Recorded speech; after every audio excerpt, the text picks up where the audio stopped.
Yeah, we're seeing the agency operating system evolve very quickly right now. For clients who work with Permutive, I think what we've been really impressed by is how quickly agencies have been able to rebuild core workflows, embedding AI at every single stage. The second part we've been really impressed with has been the data foundations which folk have been able to get in place. So we're now at a point where that operating system looks like a very robust data foundation that could be owned or it could be leased data. We're seeing these incredible workflows built out by agency partners.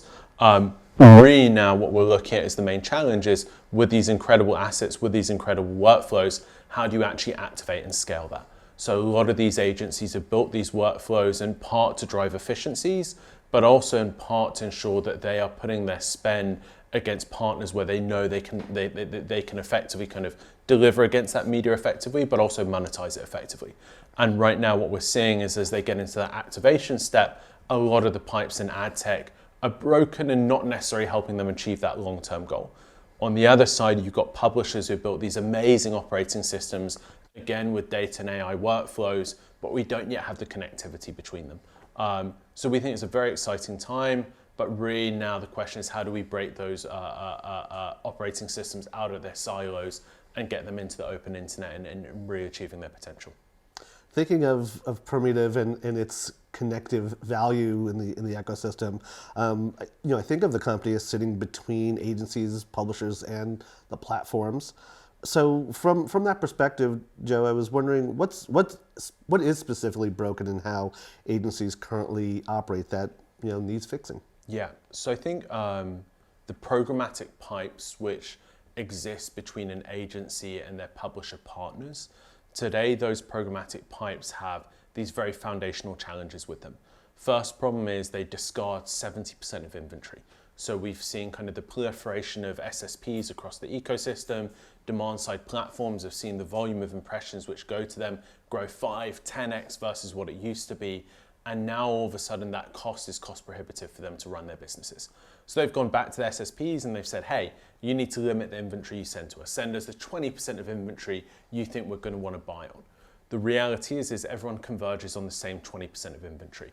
It is inventory which has a cookie ID because people know the DSP can apply its logic and can do its decisioning in that world. That means everyone sends the same 20% of inventory through the pipes, which collapses reach, drives prices up, brings performance down, but it also has this longer term impact, which is when you're only seeing 20% of consumers, all of a sudden your reach is limited and your incremental outcomes are limited too. So I think kind of we see that as part one of a very broken, challenged ecosystem. Part two is we've seen this collapse in addressability.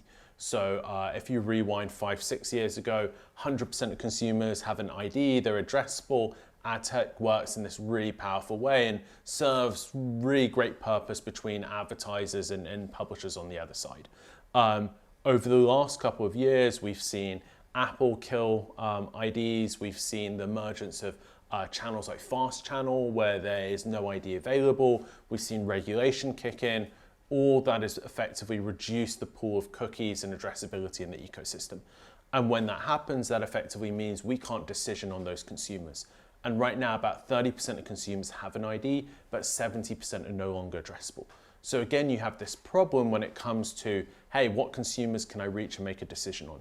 When you look at what companies like Meta did, they went and rebuilt the entirety of their ecosystem on top of their own supply side signals when they realized third-party IDs were going away. Open internet hasn't yet got to the point where it's done that. Agencies now need to partner much more closely with the supply who does have full addressability and can see all those signals and drive performance downstream. So we kind of see these two challenges. One, you have kind of a very broken set of pipes which discard most inventory and most signal. And then on the other side, you have these huge addressability challenges, which mean most consumers can't be seen and decisioned on. So Joe, a lot of what you're saying really goes to the heart of the issue that agency tech stacks have become increasingly complex along with everything else as part of the ecosystem. How do you help simplify that without losing capability? Yes, it's a great question. I think today the agency tech stack is a series of kind of homegrown solutions and then solutions which have been outsourced in our tech ecosystem. When we look at what agencies have really set out on this journey to do is as that agency of record fee has been compressed, clients putting more and more pressure on it and saying, hey, effectively, we're not going to pay you for headcount. Agencies now have to migrate over and make a lot of their money from the budgets which they trade. As they go to make money from the budgets they trade, what they find is, hey, there's a lot of complexity here which we weren't necessarily even aware of. It is that classic ANA report. $1 goes in, 30-40 cents makes its way over to the publisher on the other side. What we're now seeing with a lot of agency partners is the goal is to go as direct and as deeply into the supply side as possible.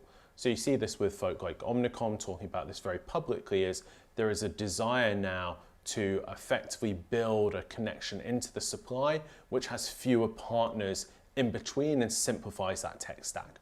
What do you need in order to do that? Well, you need a different set of technology to what we've been used to.